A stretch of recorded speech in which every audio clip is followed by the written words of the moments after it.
secret in the world. Some years ago, the late Nobel Prize-winning Dr. Albert Schweitzer was being interviewed in London, and a reporter asked him, "Doctor, what's wrong with men today?" And the great doctor was silent a moment, and then he said, "Men simply don't think." It's about this that I want to talk with you. We live today in a golden age. This is an era that man has looked forward to, dreamed of, and worked toward for thousands of years. But since it's here, we pretty well take it for granted.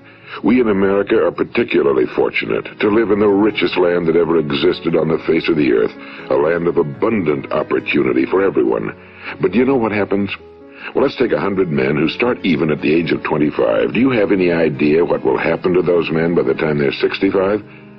These 100 men who all start even at the age of 25 believe they're going to be successful. If you asked any one of these men if he wanted to be a success, he'd tell you he did. And you'd notice that he was eager toward life, that there was a certain sparkle to his eye, an erectness to his carriage, and life seemed like a pretty interesting adventure to him. But by the time they're 65, 1 will be rich. 4 will be financially independent. 5 will still be working. 54 will be broke. Now think a moment. Out of the 100, only 5 make the grade. Now why do so many fail? What has happened to the sparkle that was there when they were 25? What's become of the dreams, the hopes, the plans? And why is there such a large disparity between what these men intended to do and what they actually accomplished? When we say about 5% achieve success, we have to define success. And here's the best definition I've ever been able to find. Success is the progressive realization of a worthy ideal. If a man is working toward a predetermined goal and knows where he's going, that man is a success. If he's not doing that, he's a failure. Success is the progressive realization of a worthy ideal. Rollo May, the distinguished psychiatrist, wrote a wonderful book called Man's Search for Himself. And in this book he says, the opposite of courage in our society is not cowardice. It is conformity. And there you have the trouble today. It's conformity, people acting like everyone else without knowing why, without knowing where they're going. Now think of it. In America right now, there are over 18 million people 65 years of age and older. And most of them are broke. They're dependent on someone else for life's necessities. Now, we learn to read by the time we're 7. We learn to make a living by the time we're 25. Usually by that time, we're not only making a living, we're supporting a family. And yet, by the time we're 65, we haven't learned how to become financially independent in the richest land that has ever been known. Why? We conform. And the trouble is that we're acting like the wrong percentage group, the 95 who don't succeed. Now, why do these people conform? Well, they really don't know. These people believe that their lives are shaped by circumstances, by things that happen to them, by exterior forces. They're outer-directed people. A survey was made one time that covered a lot of men, working men, and these men were asked, why do you work? Why do you get up in the morning? 19 out of 20 had no idea. If you ask them, they'll say, well, everyone goes to work in the morning, and that's the reason they do it, because everyone else is doing it. Now let's get back to our definition of success. Who succeeds? The only person who succeeds is the person who is progressively realizing a worthy ideal. He's the person who says, I'm going to become this, and then begins to work toward that goal. I'll tell you who the successful people are. A success is the school teacher who's teaching school because that's what he or she wants to do. The success is the woman who's a wife and mother because she wanted to become a wife and mother and is doing a good job of it. The success is the man who runs the corner gas station because that was his dream. That's what he wanted to do. The success is the successful salesman who wants to become a top-notch salesman and grow and build with his organization. A success is anyone who is doing deliberately a predetermined job because that's what he decided to do deliberately. But only 1 out of 20 does that. That's why today there isn't really any competition unless we make it for ourselves. Instead of competing, all we have to do is create. You know, for 20 years, I looked for the key which would determine what would happen to a human being.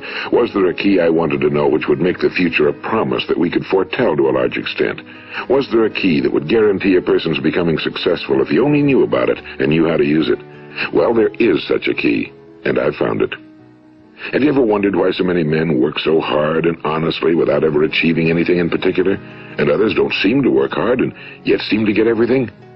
They seem to have the magic touch. You've heard them say that about someone. Everything he touches turns to gold. And have you ever noticed that a man who becomes successful tends to continue to become successful?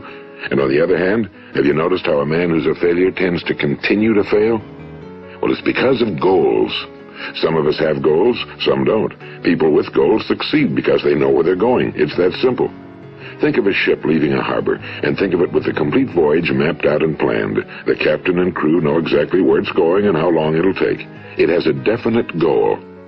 Now, 9,999 times out of 10,000, it will get to where it started out to get. Now let's take another ship, just like the first, only let's not put a crew on it or a captain at the helm. Let's give it no aiming point, no goal, no destination. We just start the engines and let it go. I think you'll agree with me that if it gets out of the harbor at all, it will either sink or wind up on some deserted beach, a derelict. It can't go anyplace because it has no destination and no guidance, and it's the same with a human being. Take the salesman, for example. There's no other person in the world today with the future of a good salesman.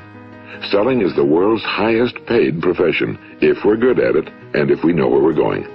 Every company needs top-notch salesmen, and they reward those men. The sky's the limit for them. But how many can you find? Someone once said the human race is fixed, not to prevent the strong from winning, but to prevent the weak from losing. The American economy today can be likened to a convoy in time of war. The entire economy is slowed down to protect its weakest link, just as the convoy had to go at the speed that would permit its slowest vessel to remain in formation. That's why it's so easy to make a living today. It takes no particular brains or talent to make a living and support a family today. So we have a plateau of so-called security, if that's what a person's looking for. But we do have to decide how high above this plateau we want to aim. Now let's get back to the strangest secret in the world, the story that I wanted to tell you today. Why do men with goals succeed in life and men without them fail? Well, let me tell you something which, if you really understand it, will alter your life immediately. If you understand completely what I'm going to tell you from this moment on, your life will never be the same again. You'll suddenly find that good luck just seems to be attracted to you. The things you want just seem to fall in line, and from now on you won't have the problems, the worries, the gnawing lump of anxiety that perhaps you've experienced before. Doubt, fear, well, they'll be things of the past. Here's the key to success and the key to failure. We become what we think about. Now let me say that again. We become what we think about. Throughout all history, the great wise men and teachers, philosophers and prophets have disagreed with one another on many different things. It's only on this one point that they are in complete and unanimous agreement.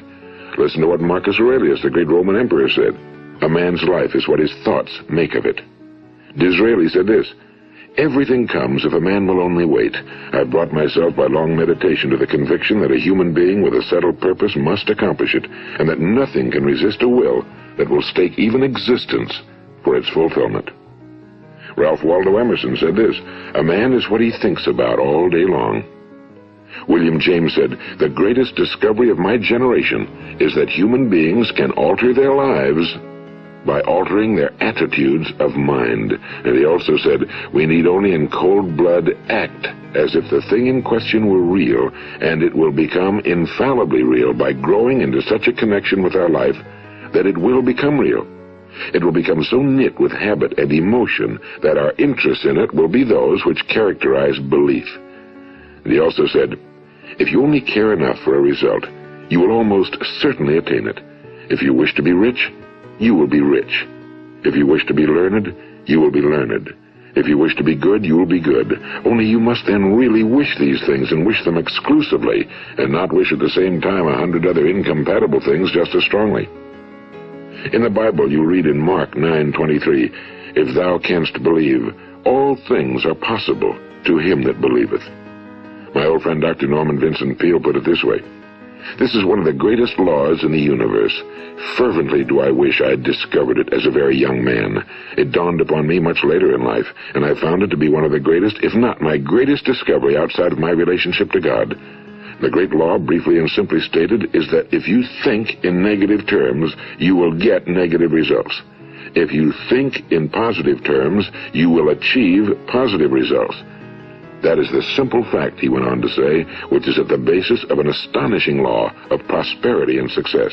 In 3 words, believe and succeed. William Shakespeare put it this way: our doubts are traitors and make us lose the good we oft might win by fearing to attempt. George Bernard Shaw said, people are always blaming their circumstances for what they are. I don't believe in circumstances. The people who get on in this world are the people who get up and look for the circumstances they want, and if they can't find them, make them. Well, it's pretty apparent, isn't it? And every person who discovered this for a while believed that he was the first one to work it out. We become what we think about. Now, it stands to reason that a person who's thinking about a concrete and worthwhile goal is going to reach it, because that's what he's thinking about, and we become what we think about. Conversely, the man who has no goal, who doesn't know where he's going, and whose thoughts must therefore be thoughts of confusion and anxiety and fear and worry, becomes what he thinks about. His life becomes one of frustration and fear and anxiety and worry. And if he thinks about nothing, he becomes nothing. Now, how does it work? Why do we become what we think about? Well, I'll tell you how it works as far as we know. Now, to do this, I want to tell you about a situation that parallels the human mind. Suppose a farmer has some land, and it's good fertile land. Now, the land gives the farmer a choice.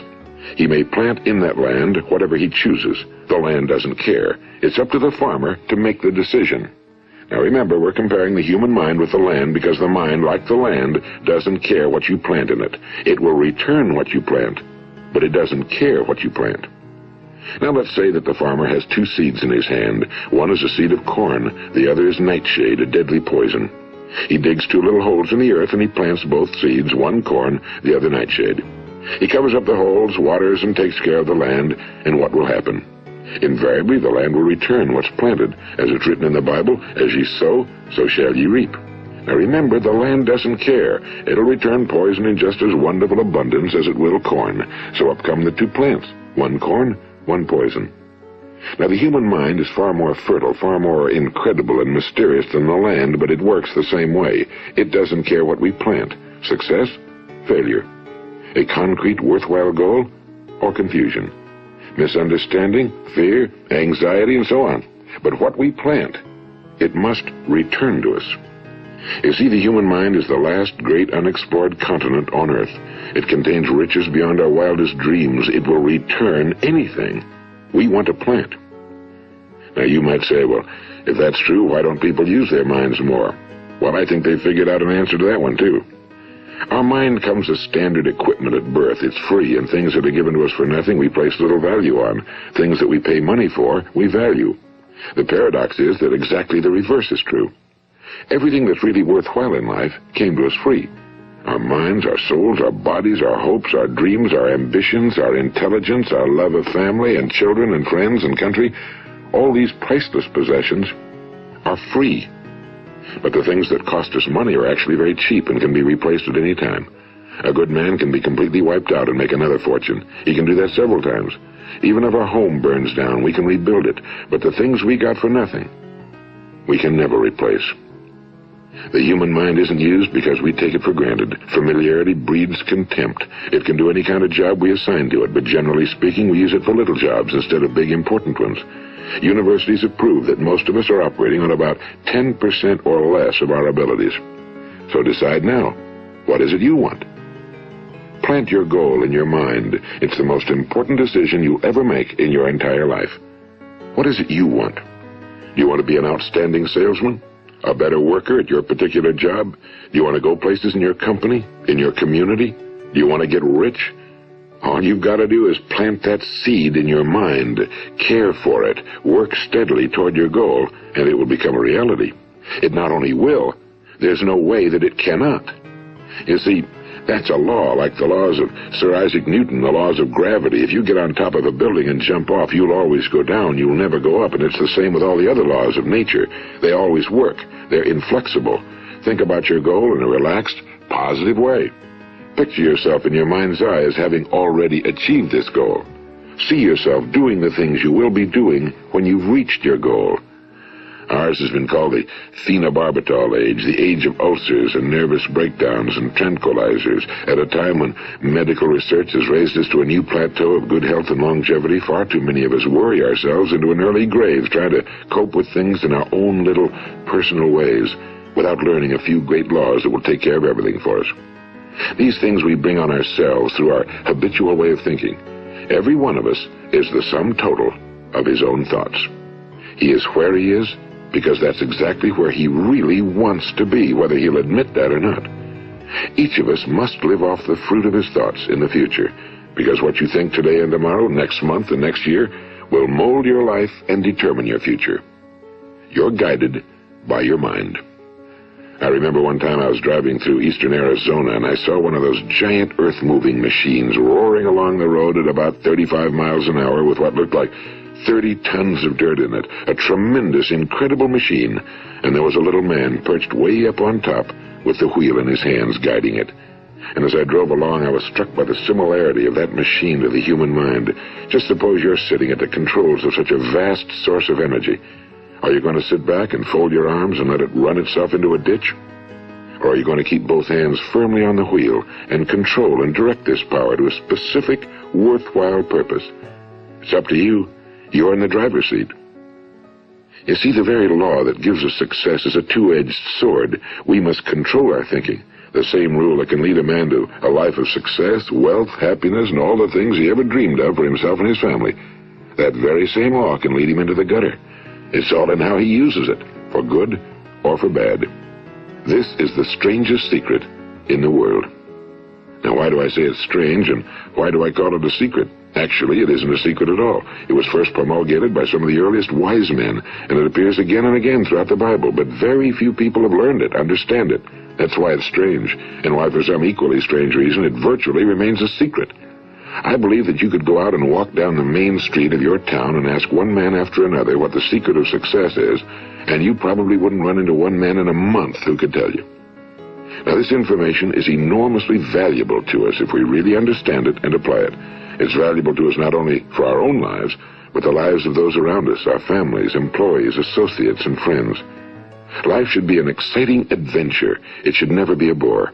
A man should live fully, be alive. He should be glad to get out of bed in the morning. He should be doing a job he likes to do because he does it well.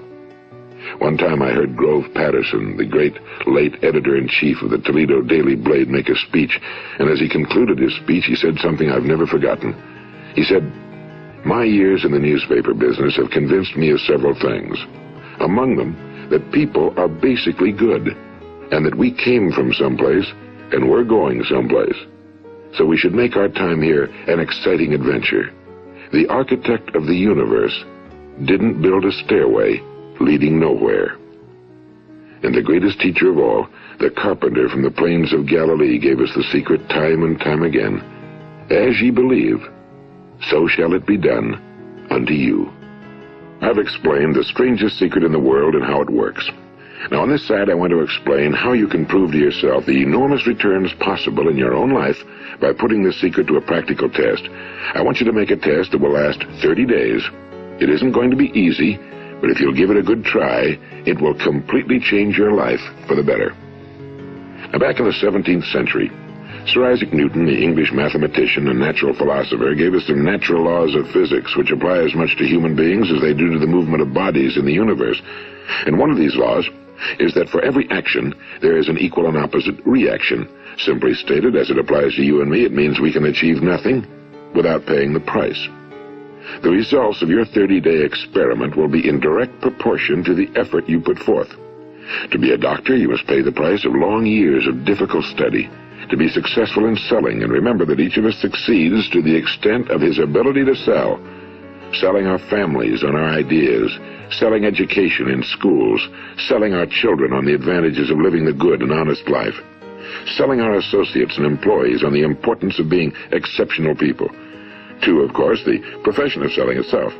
But to be successful in selling our way to the good life, we must be willing to pay the price. Now, what is that price? Well, it's many things. First, it's understanding emotionally, as well as intellectually, that we literally become what we think about, that we must control our thoughts if we're to control our lives. It's understanding fully that as ye sow, so shall ye reap. Second, it's cutting away all fetters from the mind and permitting it to soar as it was divinely designed to do. It's the realization that your limitations are self-imposed and that the opportunities for you today are enormous beyond belief. It's rising above narrow-minded pettiness and prejudice. And third, it's using all your courage to force yourself to think positively on your own problem, to set a definite and clearly defined goal for yourself, to let your marvelous mind think about your goal from all possible angles, to let your imagination speculate freely upon many different possible solutions, to refuse to believe that there are any circumstances sufficiently strong to defeat you in the accomplishment of your purpose, to act promptly and decisively when your course is clear, and to keep constantly aware of the fact that you are, at this moment, standing in the middle of your own acres of diamonds, as Russell Conwell used to point out. And fourth, save at least 10% of every dollar you earn. It's also remembering that no matter what your present job, it has enormous possibilities, if you're willing to pay the price. Now let's just go over the important points in the price each of us must pay to achieve the wonderful life that can be ours. It is, of course, worth any price. 1. You will become what you think about. 2. Remember the word imagination and let your mind begin to soar. 3. Courage. Concentrate on your goal every day. 4. Save 10% of what you earn. And 5. Action. Ideas are worthless unless we act on them. Now, I'll try to outline the 30-day test I want you to make. Keep in mind that you have nothing to lose by making this test and everything you could possibly want to gain. There are 2 things that may be said of everyone. Each of us wants something, and each of us is afraid of something. I want you to write on a card what it is you want more than anything else. It may be more money. Perhaps you'd like to double your income or make a specific amount of money. It may be a beautiful home. It may be success at your job. It may be a particular position in life. It could be a more harmonious family. Each of us wants something. Now write down on your card specifically what it is you want. Make sure it's a single goal and clearly defined. You needn't show it to anyone, but carry it with you so that you can look at it several times a day. Think about it in a cheerful, relaxed, positive way each morning when you get up, and immediately you have something to work for, something to get out of bed for, something to live for. Look at it every chance you get during the day and just before going to bed at night. And as you look at it, remember that you must become what you think about, and since you're thinking about your goal, you realize that soon it will be yours. In fact, it's yours really the moment you write it down and begin to think about it. Look at the abundance all around you as you go about your daily business. You have as much right to this abundance as any other living creature. It's yours for the asking. Now we come to the difficult part. Difficult because it means the formation of what is probably a brand new habit, and new habits are not easily formed. Once formed, however, it will follow you for the rest of your life. Stop thinking about what it is you fear. Each time a fearful or negative thought comes into your consciousness, replace it with a mental picture of your positive and worthwhile goal. And there will come times when you'll feel like giving up. It's easier for a human being to think negatively than positively. That's why only 5% are successful. You must begin now to place yourself in that group.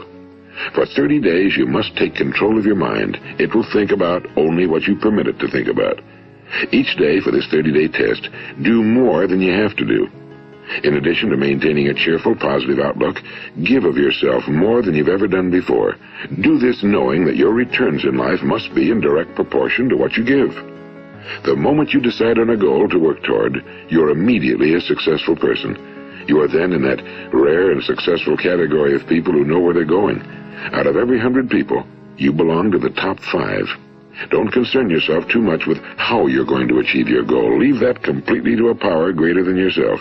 All you have to do is know where you're going. The answers will come to you of their own accord and at the right time. Remember these words from the Sermon on the Mount, and remember them well. Keep them constantly before you this month of your test. Ask, and it shall be given you. Seek, and ye shall find. Knock, and it shall be opened unto you. For every one that asketh receiveth, and he that seeketh findeth, and to him that knocketh it shall be opened. It's as marvelous and as simple as that. In fact, it's so simple that in our seemingly complicated world, it's difficult for an adult to understand that all he needs is a purpose and faith. For 30 days, do your very best. If you're a salesman, go at it as you've never done before, not in a hectic fashion, but with the calm, cheerful assurance that time well spent will give you the abundance in return you deserve and want. If you're a homemaker, devote your 30-day test to completely giving of yourself without thinking about receiving anything in return, and you'll be amazed at the difference it makes in your life. No matter what your job, do it as you've never done it before for 30 days. And if you've kept your goal before you every day, you'll wonder and marvel at this new life you've found. Dorothea Brand, the outstanding editor and writer, discovered it for herself and tells about it in her fine book, Wake Up and Live. Her entire philosophy is reduced to the words, act as though it were impossible to fail. She made her own test with sincerity and faith, and her entire life was changed to one of overwhelming success. Now, you make your test for 30 full days. Don't start your test until you've made up your mind to stick with it. You see, by being persistent, you're demonstrating faith. Persistence is simply another word for faith. If you didn't have faith, you'd never persist. If you should fail during your first 30 days, by that I mean suddenly find yourself overwhelmed by negative thoughts, you've got to start over again from that point and go 30 more days. Gradually, your new habit will form until you find yourself one of that wonderful minority to whom virtually nothing is impossible. And don't forget the card. It's vitally important as you begin this new way of living. On one side of the card, write your goal, whatever it may be. On the other side, write the words we've quoted from the Sermon on the Mount. Ask, and it shall be given you. Seek, and ye shall find. Knock, and it shall be opened unto you. Nothing great was ever accomplished without inspiration. See that during these crucial first 30 days, your own inspiration is kept at a peak. And above all, don't worry. Worry brings fear, and fear is crippling. The only thing that can cause you to worry during your test is trying to do it all yourself. Know that all you have to do is hold your goal before you. Everything else will take care of itself. Remember also to keep calm and cheerful. Don't let petty things annoy you and get you off course. Now, since making this test is difficult, some will say, why should I bother? Well, look at the alternative. No one wants to be a failure. No one really wants to be a mediocre individual. No one wants a life constantly filled with worry and fear and frustration. Therefore, remember that you must reap that which you sow. If you sow negative thoughts, your life will be filled with negative things. If you sow positive thoughts, your life will be cheerful, successful, and positive. Now, gradually, you will have a tendency to forget what you've heard on this recording. Play it often. Keep reminding yourself of what you must do to form this new habit. Gather your whole family around at regular intervals and listen to what's been said here. You know, most men will tell you that they want to make money without understanding the law. The only people who make money work in a mint. The rest of us must earn money. This is what causes those who keep looking for something for nothing or a free ride to fail in life. The only way to earn money is by providing people with services or products which are needed and useful. We exchange our time and our product or service for the other man's money. Therefore, the law is that our financial return will be in direct proportion to our service. Now, success is not the result of making money. Making money is the result of success, and success is in direct proportion to our service. Most people have this law backwards. They believe that you're successful if you earn a lot of money. The truth is that you can only earn money after you're successful. It's like the story of the man who sat in front of the stove and said to it, give me heat, and then I'll add the wood. How many men and women do you know, or do you suppose there are today, who take the same attitude toward life? There are millions. We've got to put the fuel in before we can expect heat. Likewise, we've got to be of service first before we can expect money. Don't concern yourself with the money. Be of service, build, work, dream, create. Do this and you'll find there's no limit to the prosperity and abundance that will come to you. Prosperity, you know, is founded upon a law of mutual exchange. Any person who contributes to prosperity must prosper in turn himself. Sometimes the return will not come from those you serve, but it must come to you from someplace, because that's the law. For every action, there is an equal and opposite reaction. As you go daily through your 30-day test period, remember that your success will always be measured by the quality and quantity of service you render, and money is a yardstick for measuring this service. No man can get rich himself unless he enriches others. Now, there are no exceptions to a law. You can drive down any street in America and from your car estimate the service that's being rendered by the people living on that street. Had you ever thought of this yardstick before? It's interesting.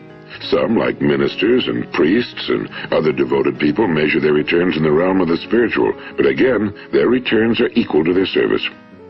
Once this law is fully understood, any thinking person can tell his own fortune. If he wants more, he must be of more service to those from whom he receives his return. If he wants less, he has only to reduce his service. This is the price you must pay for what you want. If you believe you can enrich yourself by deluding others, you can end only by deluding yourself. It may take some time, but just as surely as you breathe, you'll get back what you put out. Don't ever make the mistake of thinking you can avert this. It's impossible. The prisons and the streets where the lonely walk are filled with people who tried to make new laws just for themselves. We may avoid the laws of man for a while, but there are greater laws that cannot be broken. An outstanding medical doctor recently pointed out 6 steps that will help you realize success. 1. Set yourself a definite goal. 2. Quit running yourself down. 3. Stop thinking of all the reasons why you cannot be successful and instead think of all the reasons why you can. 4. Trace your attitudes back through your childhood and try to discover where you first got the idea you couldn't be successful, if that's the way you've been thinking. 5. Change the image you have of yourself by writing out a description of the person you would like to be. And 6. Act the part of the successful person you have decided to become. The doctor who wrote those words is a noted West Coast psychiatrist, Dr. David Harold Fink. Do what the experts since the dawn of recorded history have told you you must do. Pay the price by becoming the person you want to become. It's not nearly as difficult as living unsuccessfully. Make your 30-day test, then repeat it again, and each time it will become more a part of you until you'll wonder how you could ever have lived any other way. Live this new way and the floodgates of abundance will open and pour over you more riches than you may have dreamed existed. Money? Yes, lots of it. But what's more important, you'll have peace. You'll be in that wonderful minority who lead calm, cheerful, successful lives. Start today. You have nothing to lose, but you have a whole life to win.